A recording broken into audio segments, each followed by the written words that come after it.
Good afternoon, everyone. I'm Nancy Albaron. I'm the Superintendent of Schools, and I want to welcome you and thank you for taking time from your busy day to spend a few minutes with us getting the latest update on the reopening of schools.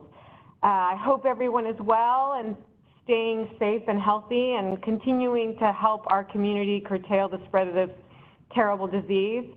Thank you for your patience, your flexibility, and adaptability given today's regularly changing environment. I've seen nothing like this before, but really thankful for how flexible and patient our families have been. We recognize how hard this is, particularly for us in education, because much of the system that we run is based on rules that are outlined in the education code and regulated on a daily basis by a bell schedule. And so we know the level of normalcy that bell schedule brings a lot of families. We, in addition to being educators and having a lot of training as teachers and now being in leadership positions, we're also parents. And so we're particularly thankful and know we have a lot of empathy for our parents and the families, our students, because we too have experienced many of the feelings that you've had at home through this distance learning and schools being closed. I know for me, it's been frustration sometimes with a concept that I don't remember how to explain to my child, to elation where I am just so happy that he knows a concept or they know a concept that I didn't think that they were actually well versed in. So completely understand, and that just adds to our gratitude for the support and the patience our families have demonstrated throughout this. So I'm happy to report today that as of Monday, we have more specific guidance from the legislature and the governor on how we might move forward with opening schools. And then yesterday, which was Tuesday, at 3:30, the Santa Clara Public Health Department, in collaboration with the County Office of Education, released the guidance for safely reopening schools. And so these two pieces of information that came on Monday and yesterday bring us to today and the way this agenda has been designed. So I'm in a minute, our Deputy Superintendent, Stephen McMahon, is going to give us more information regarding the guidance that we received from the state through the budget bill and the budget that was adopted on Monday. And then we'll hear a little bit about what was in the guidance that public health provided for reopening schools. We'll touch upon our reopening plan that we all sent via a letter to you earlier. And then we're going to move to the majority of time being dedicated to responding to questions you put into the chat box. I want to preface the question and answer period with an apology in advance. There's going to be questions that we won't be able to have a response to simply because we got this guidance Monday and yesterday with more specifics, but know that we're committed to working diligently toward getting responses as quickly as possible in order to safely open our schools on August 12th. We know that's about 5 weeks away, but I want to just reiterate our commitment to getting as much information to you as possible. So with that, I'm going to turn it over to Deputy Superintendent Stephen McMahon. Good afternoon, everyone. One of the most important things that happened this week was the state of California finalized its budget. Because the state spends more on public education than any other area of the budget, education is always a big focus, and there's what's known as trailer bills, and there are legislative changes that go with the budget that specify changes or new laws. Specific to COVID-19, the legislature and the governor understand that not all students will be able to attend school. This is the overarching statement that is in the new education code. A local educational agency, which is San Jose Unified or any school district, shall offer in-person instruction to the greatest extent possible. So this is a newly finalized state law. All school districts in California have to offer in-person instruction to the greatest extent possible. Underneath that, there's more specifics. We have to offer 180 days of school. There's a minimum number of minutes per school day, 3.8 hours up to 4, depending on the grade levels. and that daily instruction has to be with a teacher, someone who has the appropriate credential for the students. Also, attendance continues to be mandatory. There's a section in the new education code that says compulsory school attendance is not waived for the 2020-2021 school year.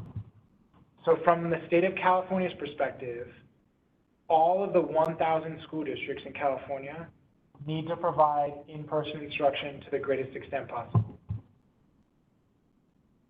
When we don't provide in-person, we still need to provide the minimum day with a teacher. And there's a lot of references to school connectedness in the new laws. The state clearly wants its schools open and wants the schools to be there for students. So San Jose Unified is a school district. We are obligated to follow the laws of California. One of those new laws is in person to the greatest extent possible. As the superintendent mentioned, we got specific health guidance from the County of Santa Clara yesterday. So yesterday afternoon, they released school-specific guidance. It's available on their website.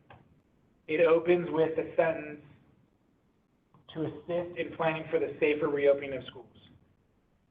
So the state of California is requiring that schools open and provide in-person to the greatest extent possible. County Health has written guidance on how to do that. So there is no longer a health order that says schools shall stay closed. The health order is now the opposite. Here's how to open the schools. We do want everyone to read in as much as possible. The highlights are, there is no group size limit.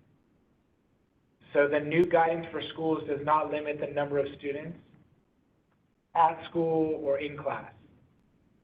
It does have specifics on face coverings, what to do when there's virus exposure.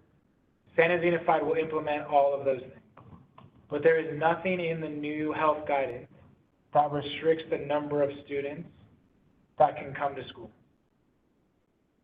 So when we put those two things together, the requirements of the California Education Code, the guidance from the health department that doesn't restrict the size of the groups or the classes, we're going forward with the reopening plan we shared earlier.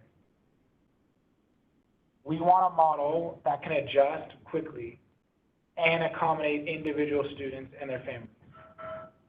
Our classrooms will get built for our regular class sizes, our regular bell schedules.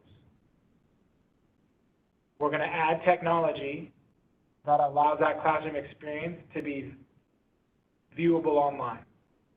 If a student cannot come to school, they can participate with their classmates and their teacher online. Implementing this will be the biggest challenge we face as a school district and many of our teachers face in their careers. Our teachers are experts at managing a room and keeping their group focused, positive, and working together. Attempting to do that when some of the students are at home and some of the students are in class is going to be incredibly hard. As parents, many of you experienced how hard it is to keep a couple students, your own children, focused on schoolwork when it's on a computer. Our teachers are going to have that challenge with students in the classroom. We're going to need to support our teachers. They're going to have to learn new skills. They're going to have to be adaptable and flexible. It's going to be a huge challenge. We went with this model mainly because we don't want to have to keep rebuilding the school system. If there's a new health order that limits group size, more kids participate online. If we get ahead of the virus and there's no concerns, everybody can go back to being in school. The idea of making the classes available online while simultaneously available in school allows the number of students in either environment to switch quickly without interrupting the educational time. So there's more details in the letter we previously sent out. There's also more details in the health order that you can find online and the state budget as well. A piece that's not in our slides is the American Association of Pediatricians also released their guidance. Pediatricians are saying the same thing as the state and county health. You need to get students in person as much as possible. For a lot of developmental reasons, pediatricians are saying students need to go back to school. We're taking all of that advice and all of that guidance into consideration while trying to balance that many families will want to keep their students home. So our model is going to allow for that. We will expect families to help us keep groups as stable as possible. If a family wants to keep their student at home, we'll want some stability in that decision so it's not changing on a daily basis. Implementing the county health guidelines means we keep our groups as stable as they can possibly be, limiting the number of ins and outs. So when you put all of this together, as the superintendent mentioned, most of our employees are parents as well. We understand the challenges. These are the highlights as a parent. Your schools are going to be open in the fall. Attendance will be mandatory. Attendance could be at home, participating in the class online, or in school, participating in the class. The details of those will be worked out, but students will need to go to school. If a student is not participating at home or not participating in person, we have to mark them absent. We have to follow up with the family on why you're not attending school. We're going to provide daily learning. The state budget is clear in the expectation that there be daily learning and school connectedness with a teacher. Whether that daily learning happens in person or at home is going to be flexible and may change by health orders, may change by parent demand, may change by needs of the school district, but we're going to provide daily learning. And as I keep mentioning, we're going to provide as much flexibility for family circumstances as possible. We have an incredibly diverse community here in San Jose Unified. We need to recognize that some families will have to keep their kids home for a variety of reasons. Some families will need their kids to go to school for a variety of reasons. We're trying to build a model that accommodates all those unique family circumstances. So we've already got a lot of questions. We have someone here recording the questions as they come in. We're going to do our best to group the questions into themes and try to answer them as a group. There are times when we can't give an answer, we can only respond because we don't yet have a firm answer. We'll get as many as we can as possible. Out of respect for the hundreds of people that are on this call, the same person asking a question every 2 minutes makes it harder for others to get in. So we'll do our best to answer questions, but if you've already typed 8 questions, and we can see your names and the time you typed it, so if you've already typed 8 questions, let's try to get some answered before you ask additional questions. And again, we'll do the best we can to get through as many as we can. So first, can parents choose to keep their students at home? Under our model, yes. Students have to attend school, either at home or in person. What we will be finalizing over the next few weeks is when you make the choice, the length of time we commit to. Because again, to keep the group stable, parents choosing a different option every day, school on Monday, home on Tuesday, school on Wednesday, home on Thursday, compromises the stability of any group. So we are going to need to be as predictable as possible, but parents will have the option to keep their students at home. As long as they participate in the online school, we'll be marking them as present. Will masks be required for staff? Masks are a requirement for everybody.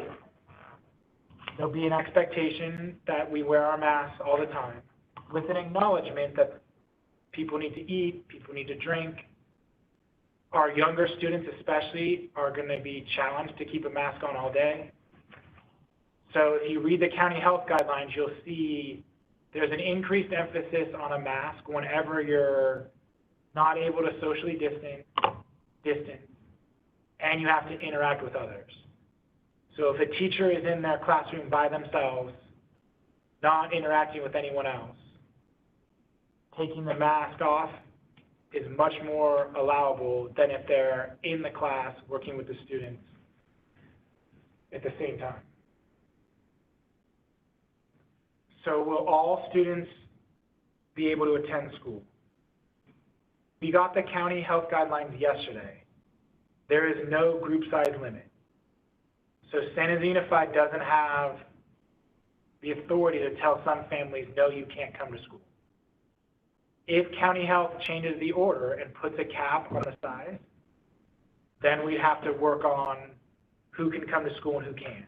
At this time, there are no caps on group size. So we can't tell some families no. We're trying to leave it to families to choose what's best for their circumstances. Again, if the health order changes, the response will change. But at this time, the school district can't tell some families no. What will happen is, based on the virus, some students will need to self-isolate. So the county health guidelines include all the different scenarios: exposure, positive test, negative test, and the length of time the students would need to stay home based on that situation. So the school district may say to a family, there was a positive case at home, even though your student is symptom-free, they need to stay at home for 14 days. But generally, without a specific reason related to the virus, we don't have any authority to tell some families no. Third-party guests or volunteers, this question has come up on all of our meetings so far today. This is meeting 5 of 6. School is not going to be normal in the fall. There will not be volunteers. There won't be assemblies. There won't be rallies. All of the large group activities where students mix outside their class or group, we won't have in the fall. If parents need to interact with the school, we'll schedule an appointment so we know who's coming, we know when they're coming, and we can make it as safe as possible. But we will not have parent volunteers. We will not have outside adults working with our classes. It's going to be our employees with our students, because we need to keep the groups as stable and as consistent as possible. So this is our middle school call. Stable groups for middle school means the schedules stay the same. Students will still rotate to different classes. There is no way for us to implement our instructional curriculum and keep all the students the same. Not all of our students take the same math class in grade 8. Not all of our students take Spanish in grade 8. Because the students take a variety of courses, we cannot track them into the same group of 30 without severely limiting their instructional opportunities. The county health guidance recognizes that. At elementary, the class needs to stay the same. One teacher, one group of 30 students. At secondary, the schedules need to stay the same. And then when the groups of students are rotating between classes, they need to socially distance and wear their face masks. But we will be offering the normal courses and curriculum, and that is consistent with the health guidance.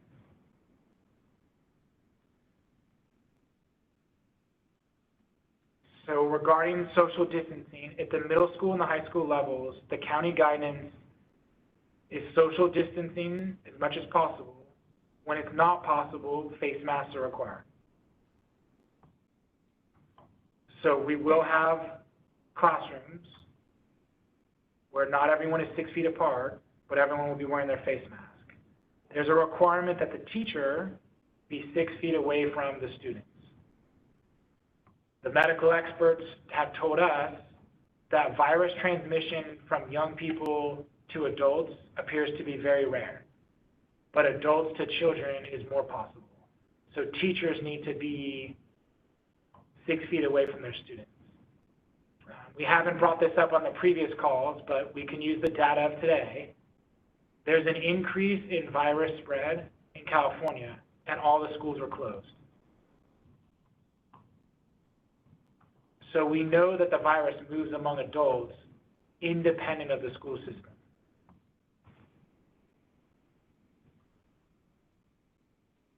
So if we get a county health order that closes the schools, thankfully we designed our model where we don't have to rebuild it. If county health says no students on campus, that just means everyone's online, but they're still with their classmates, they're still with the teacher. Now all of the students are watching the instruction online. If the county health order goes in the opposite direction, we've still got the classes built, we still have the teachers assigned, everyone can participate in class. One of the reasons we designed the model the way we did is to make sure that we could accommodate changes in the health order without having to rebuild everything. Lunch will look very different. We will not have school-wide lunches. We're going to have to keep groups of students together as much as possible. Details of whether we deliver the lunches to a classroom and there's a designated time of the day where students get their lunches or when they eat. Those are all of the things we have to work out between now and the start of school. And as we work out those details, the focus will be on keeping groups as stable as possible so there will not be large school-wide events. So we won't have assemblies. 7th grade will not have a welcome back assembly. That's too many groups together. All of those activities were going to be restricted in the fall. PE is not required. So one of the details in the state budget is that PE at all grade levels is no longer required. We will maintain all of our PE teaching staff. We're going to support them in new ways to do physical education. So while the PE class itself is not required, physical education and overall physical well-being is something we'll work with our teachers to support our students in.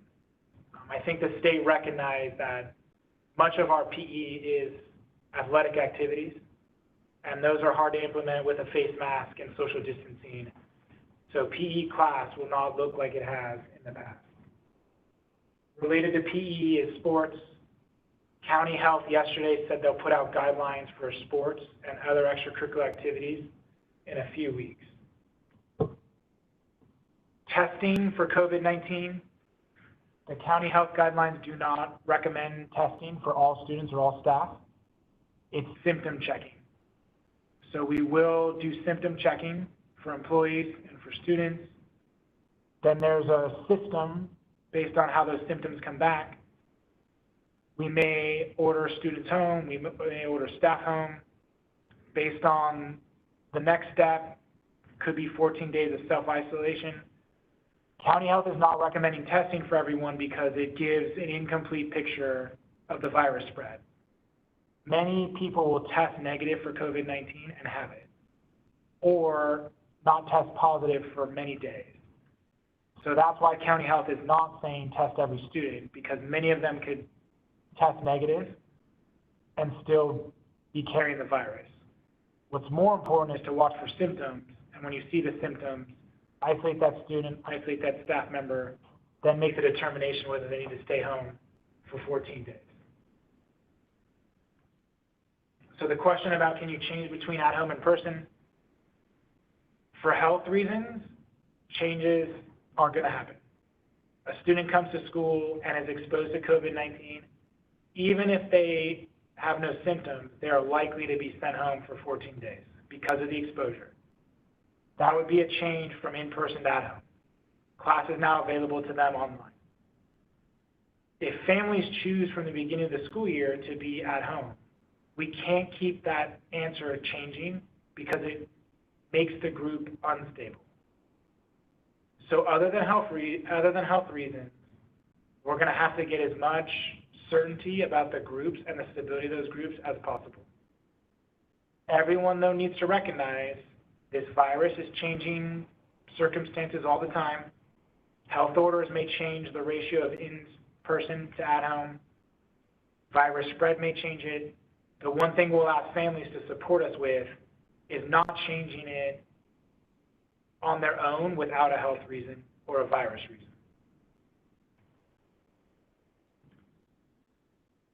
Student privacy has come up throughout the calls today.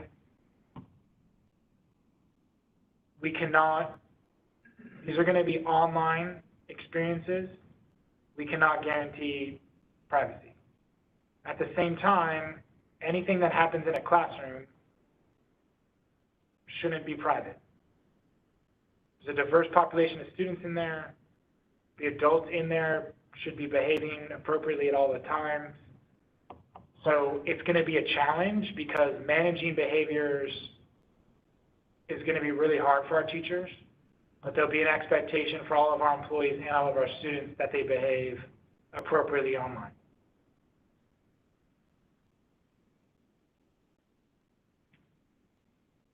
Why are we not considering different educational models? We've tried our best to communicate to the San Jose Unified community that we needed to take a prudent approach and not adopt a plan before the state budget and before the health guidelines. Many of the school districts that announce plans are having to retool them because they no longer conform to the state budget requirements and they're inconsistent with the health orders.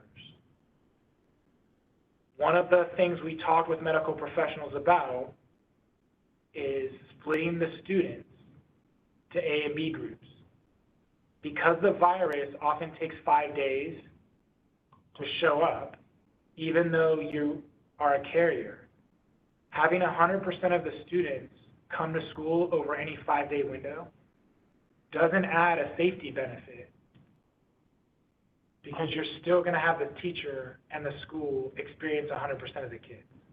Without a safety benefit, we're putting an incredible burden on families to figure out supervision, instruction for the days students are not at school. So we worked through all the other models. We waited for the final state budget. We waited for the health guidelines. Having all students come back is the right approach. Providing the flexibility for families to access the content online is an option we're providing because we understand families need that flexibility. Regarding computers, we've already placed an order to have a device for every student in San Jose Unified. When we initially closed, we were providing devices by family. Now that instruction will be back to daily with a teacher, we know that every student needs a device. We've already contacted our vendors to make sure we can we're actually ordering the devices we know can be delivered by the start of school. Hopefully, everyone follows through with their commitments, but we're ordering a device for every single student in San Jose Unified.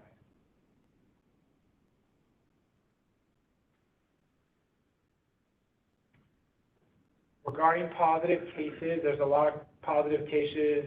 If someone tests positive, the rules for what to do with a positive test are in the county health guidelines, both for employees and for students. County health still carries the responsibility of contact tracing and notifying people who have been exposed. There's language in there that requires the school district to let county health know when we become aware of a positive test. So if a family member tests positive, the hospital system needs to notify county health. If a student tests positive and we become aware of it, we notify county health, and then we implement the protocols from county health about contact tracing, self-isolation. All of those things are in the health guidelines, and we will follow those health guidelines.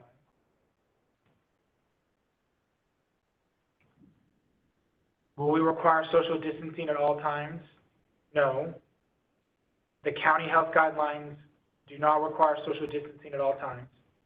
If you're unable to socially distance, you need to wear a mask. That's consistent with the recommendations from the American Association of Pediatricians. Pediatricians have also said we need to get our students back together for a variety of reasons. Let's wear the mask to slow the virus spread, but we can't keep socially distancing our students all the time. This is especially true at the elementary levels. We cannot ask kindergartners to not socially interact with their classmates all day. In middle school, easier, social distancing will be expected whenever students are not in their classroom. When they're in their classroom, they'll need to wear their masks, not share their personal belongings, and do the best they can to limit the spread of the virus. Will students at home be able to interact online? That is the goal. I want to emphasize the challenge this is going to be for our teachers. We are not going to be able to recreate the classroom experience with a mix of students in class and a mix of students at home. We're going with the model that provides the most instruction with the most flexibility for students. It's not going to be perfect. So we're going to do the best we can to provide high quality instruction to every student. When a student's at home, their ability to interact with the teacher is going to be less. When students are in person, their ability to interact is going to be less because teachers are going to have to stay 6 feet apart. Teachers are going to have to monitor their group online as well as the group in class. School is just going to be different. So one of the statements we're openly saying is nothing is going to be normal. Can't go to the grocery store in a normal way. You can't take a vacation in a normal way. You're not going to be able to come to school in a normal way either. Everything's going to be different in the fall. We do hope as parents you support our teachers. They're committed to your students. They're going to do the best they can to provide quality instruction, but it's not going to be easy and it's not going to be ideal. Questions about services specific to students with special needs. All of the requirements of individualized education plans, IEPs, are still in effect. So we will need to provide the services in the IEP. We'll do the best we can to keep the student and the staff member safe. There will be times when the IEP teams will work with families to see if we can change the services because they really are difficult or impossible to implement with the health requirements. But everything in an IEP, San Jose Unified will continue to provide to the greatest extent we can. Regarding masks, we've ordered devices for every student. We've also ordered a large inventory of masks, hand sanitizer. Those are all in process of being delivered. The state of California is also shipping to each county office cloth masks, disposable masks, thermometers, hand sanitizer. We'll have a good inventory of essential supplies for the first day of school. We will expect everyone to wear their mask. We will have masks to provide to students and to staff if they forget one or don't bring it. But wearing a mask is a now society-wide requirement. It's not a school requirement. So students should come to school with their mask. If for some reason they forget it, we will have a large supply to provide them.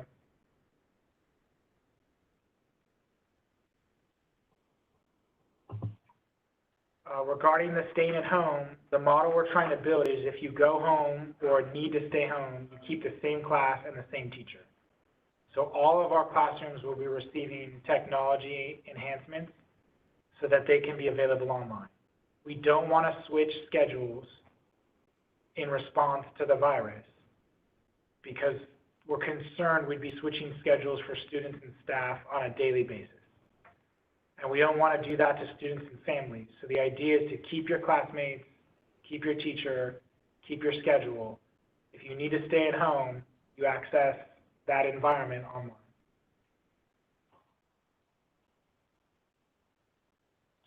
Questions about band and choir.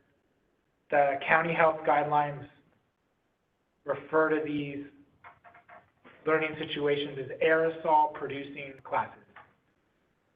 So if it's an aerosol producing class, it's going to be prohibited.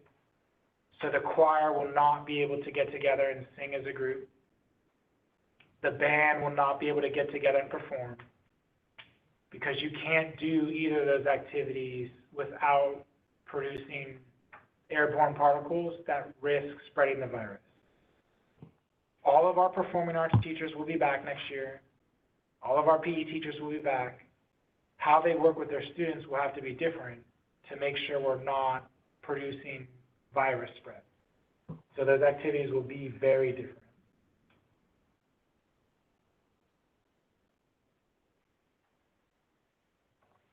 So there's a question about schedules, block scheduling, drop-off, pickup.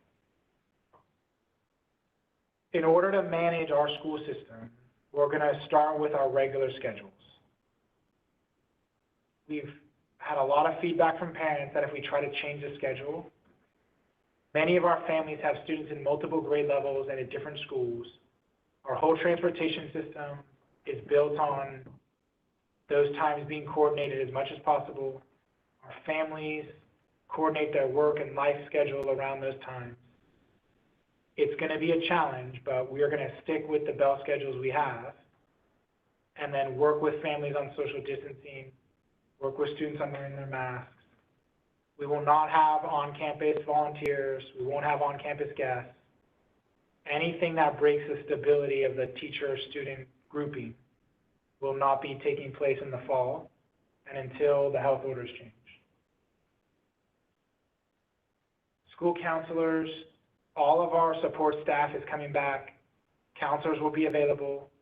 Much like the classroom environment, they may have to work with the students differently, but we understand how much social and emotional support will be necessary, and we'll be doing our best to provide that to the students who need it. As we go back in the fall, we were waiting for the final state budget to be able to say this definitively, but we did on an earlier call share that we're back to grading, we're back to assignments. The state budget confirms that we need to do that. Going to school for the minimum day for 180 school days is now a California requirement. So we will be offering grades, or we will be requiring grades, attendance, assignments. Whether a student is doing them from home or doing them in person, they will have to complete the coursework. When we transition to the next slide in about 3 minutes, we'll talk about the next steps. Those next steps include lots of training for both teachers and families. I said this on an earlier call. We've received a lot of advice from well-meaning families on technology. We're going to work on improving the technology skills of our workforce, but I hope the parents appreciate our employees have a very different skill set, which is working with diverse groups of young people, keeping them focused and keeping them positive. The biggest challenge our teachers are going to face is how do they work with a group that isn't in the same place at the same time and keep them together. So as parents, we're going to need you to help support that. Be patient. As we open up schools in the fall, we really are going to have an emphasis on making sure we can keep everyone connected to start. How do we make sure we get all of our students connected? How do they understand the rules? How do they understand the routines? And then, as much as we can, get the instruction to the highest levels possible. But we do need to make sure that all of our classrooms can connect with each other, knowing that throughout this pandemic, in-person attendance is going to be less consistent than it normally is. On any given school day, we have 96% of our students at school. We don't think the numbers will be that high in the fall, so our teachers are going to need to be really, we need to support our teachers in dealing with large numbers of students not being on campus. There's a question about the transition. We did do our district-wide survey in the beginning and asked people about coming back to the grade level they had at the school year that just ended. There wasn't widespread support for that. We do recognize that one of the biggest challenges is the groups that are going to a new school environment. So transitional kindergarten and kindergartner, our students who have never been to our schools yet, going to need a lot of support. Our fifth graders moving to middle school and sixth grade, it's a completely different school environment. We're going to need a lot of support. And then moving to high school. So as our students move forward in the grade levels, we know that the grade levels that have a transition are the ones that are going to need the most attention, and we will be providing as much support as we can to parents and students.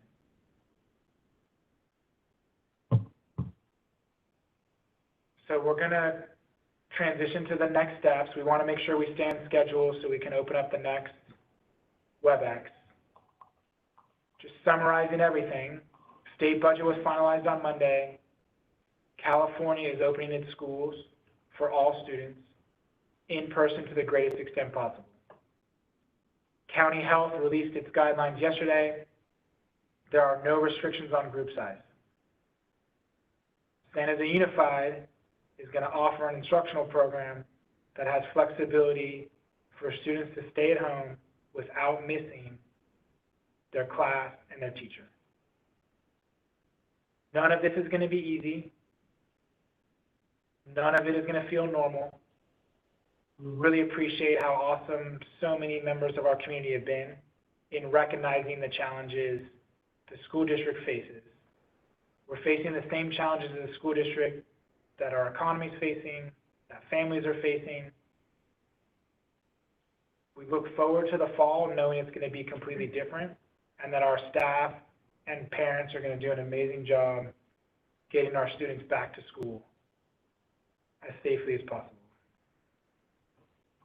Okay, so with that, what is happening next? We are going to be sending out another survey, and I want to thank you for the thousands of responses we've gotten to the surveys that we've sent out. The information is incredibly helpful in informing our planning as we move forward. In that survey, there will be a question about the interest of a family to keep a student in distance learning. I want to encourage you, if you're thinking about that, to complete that section of the survey. Obviously, you will be allowed before school starts to make a change should you choose to, but that will help us get a sense of how many families are thinking about keeping their students in distance learning. And we know that there's additional information that you need in order to make the most informed decision for your child. And so we're going to continue to refine our reopening plans now that we have better guidance.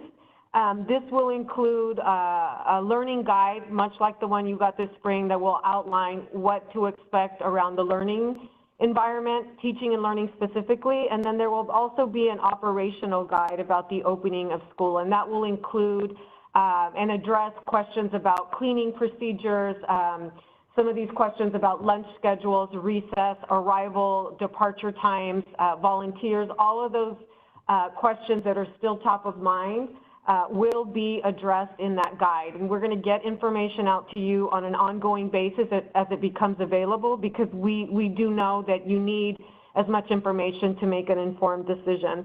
I want to also encourage you to continue to check your email, and I apologize if the calls come in and text messages more than once a week, but we want to make sure we're pushing out information as soon as we have it for families.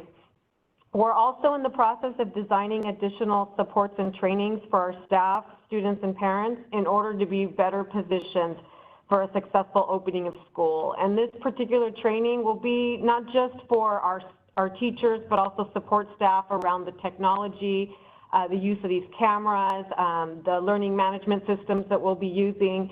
And that will also be available for students and for parents. We know parents, there was a lot of different applications being used in this semester, and we want to make sure that the parents and students are clear about what applications we will be using and having some support for families that want to learn more about how to use them.